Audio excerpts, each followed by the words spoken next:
Hey everybody, welcome to Norland. So I recently got this game because I believe it was on sale on Steam and I've been checking it out. So I figured to make a video about it. Showing off some of the gameplay. So I've played this for a few hours now and just recently I was raided. They burnt this down, so I gotta rebuild this.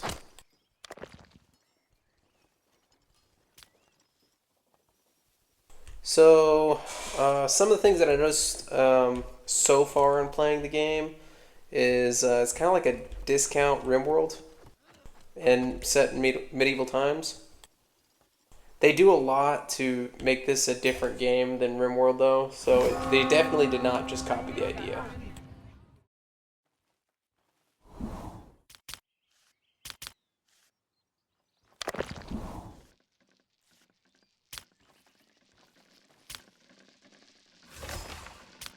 Oh no, my king just died. That's crazy. Okay, well, that happens. So your characters will age, and my main character, I get you don't really have a main character per se, but my king, he died.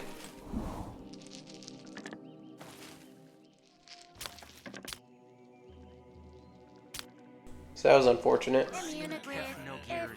You can trade with people who visit your kingdom. I don't think this guy really has anything that I want.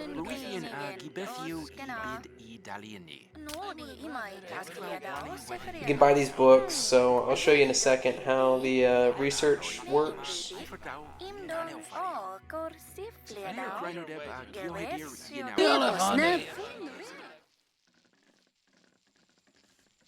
Okay, so essentially the way research works is here you've got a library and your nobles can conduct research at these little things.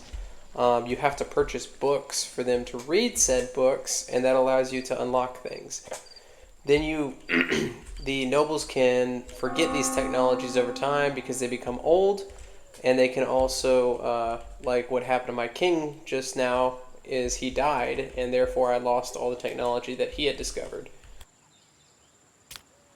And now this guy has assumed the throne.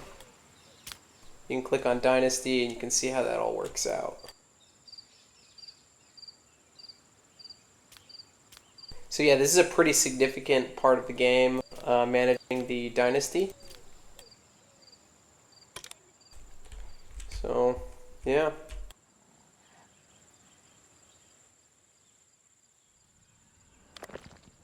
Most of the resources are semi-non-renewable. So like, for example, these mines, you have to upgrade them in order to continue to get iron out of them, with the logic being that you're essentially having to dig deeper in order to get more iron. The timber mills as well, or the lumber mills, also they deplete the local area of trees, and that has the additional effect of lowering the fertility of the soil for nearby crop fields. So yeah, it's an interesting little setup. You got all these little things, all these different shops that I've set up over here for different things. Coal, alchemy, brewery, pig farm, everything. So these all require management or instructions either from lords, or once you unlock a chancellery, you can put a lord in charge of the chancellery, and then the chancellery is able to use regular peasants that are literate to give instructions to all these other things. I'm gonna go ahead and upgrade that house real quick. So, what did I just unlock? Oh, King's Grave. Okay, cool. When peasants die, we don't care, but when it's a king, it's a big deal. Put that out of the way somewhere. Because I really don't care that much, to be honest. Forest bandits in my lands? What? No, they're far away. So this is the world map.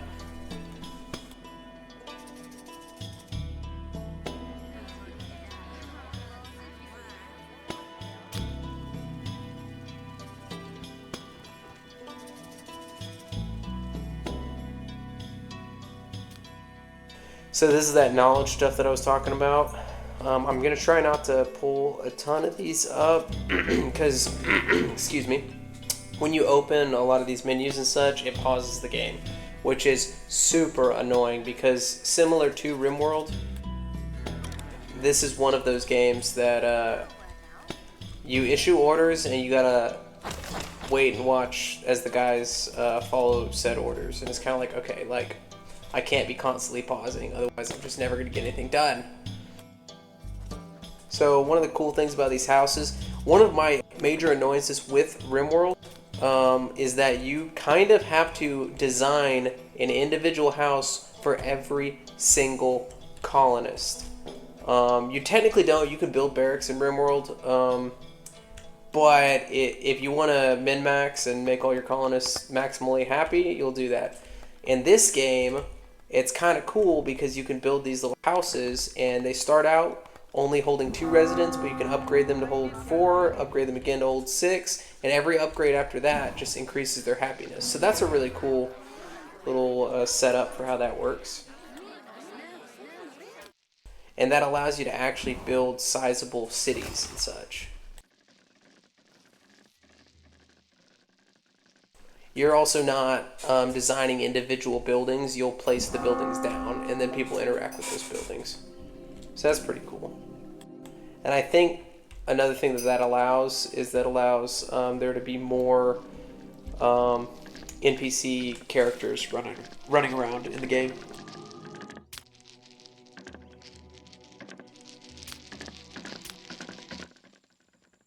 What just happened? Did I lose another royal? I think I did. That's crazy. Here I can buy more books.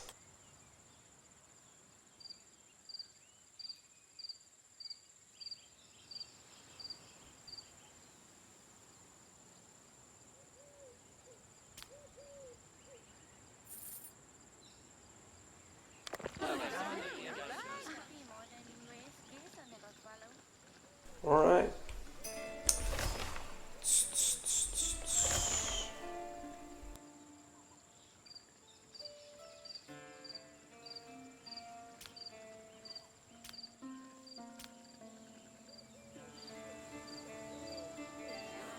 Yeah, all my original royals are getting old and dying. That's unfortunate. But at least they produce some children, so that's good.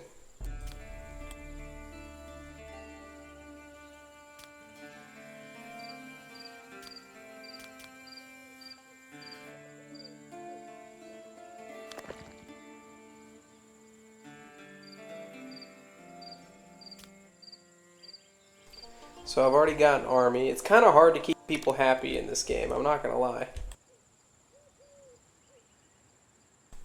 I don't quite have all the ins and outs of it quite yet.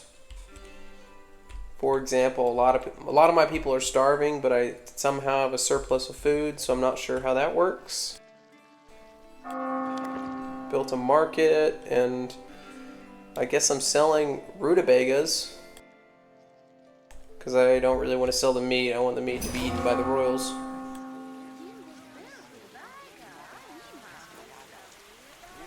Also, every single time something happens, you get this really crazy sound that plays, and the little thing comes up over on the right side. And it's usually nothing crazy. It's like you discovered a new technology, which is like, okay, like, you didn't need to freak me out with some crazy sound effect.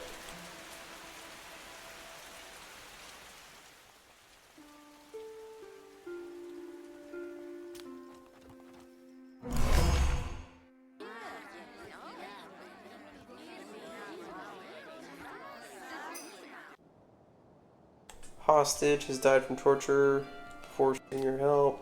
Oh, I guess somebody requested my assistance. I have not been assisting anybody with anything, to be honest with you. I've become a total, like, recluse on the world stage here.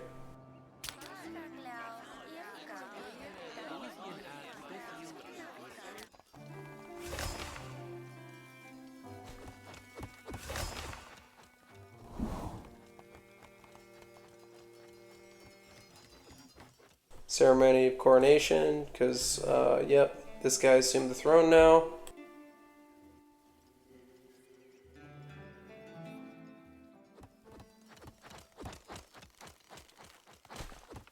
Alright, yeah, I just kind of wanted to show off this game.